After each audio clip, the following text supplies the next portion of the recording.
The competition is more fierce than ever for the iPhone, as companies like Samsung and LG continue to think of creative ways to set their smartphones apart. Hey guys, Rex here with iDrop News, and today I'm going through 5 things the iPhone 7 needs to continue its reign as the king of the smartphone world.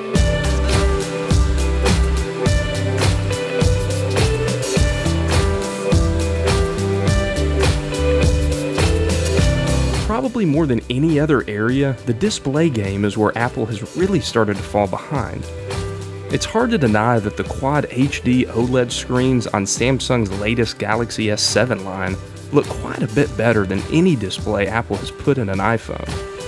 The developments in OLED technology have resulted in better contrast, richer colors, and much deeper blacks than the LCD displays still being used in iPhones. Now, if you've been keeping up over at iDropNews.com, you know that rumors are pointing towards Apple making the switch to OLED panels next year. But they really need to do whatever they can to bring the technology to the iPhone 7 this year. Apple fans are well aware of the company's trend of letting competitors introduce cutting-edge yet half-baked technology while they spend time polishing and perfecting it. It's been a successful strategy for Apple, but sometimes they just take too long to introduce a new feature. At this point, wireless charging is well overdue. The rumor is Apple has been working on wireless charging that allows an iPhone to charge when it's within a certain range of the base, rather than having to set the iPhone on a charging pad. Now that definitely sounds cool, but I take a charging pad from Apple over nothing in the iPhone 7. You've probably seen this commercial for the Galaxy S7 touting its waterproof design, and if you haven't, it's pretty funny. This is another feature that's on the top of many iPhone wish lists every year, but we continue to get disappointed. As more and more of Apple's competitors release waterproof smartphones, the more frustrating it becomes that Apple hasn't released an iPhone that can survive being dropped in the sink. If the iPhone 7 doesn't have a waterproof design, I'm betting they lose some customers to one of the many more resilient smartphones on the market. A waterproof design goes right along with the next item on my wish list, a shatterproof screen.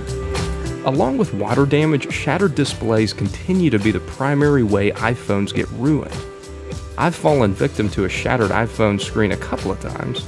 I mean, this is what's left of my iPhone 5. But even though shatterproof displays aren't quite as common as waterproof phones, I'd still love for Apple to jump on board, and I'm sure there are millions of other customers who would too.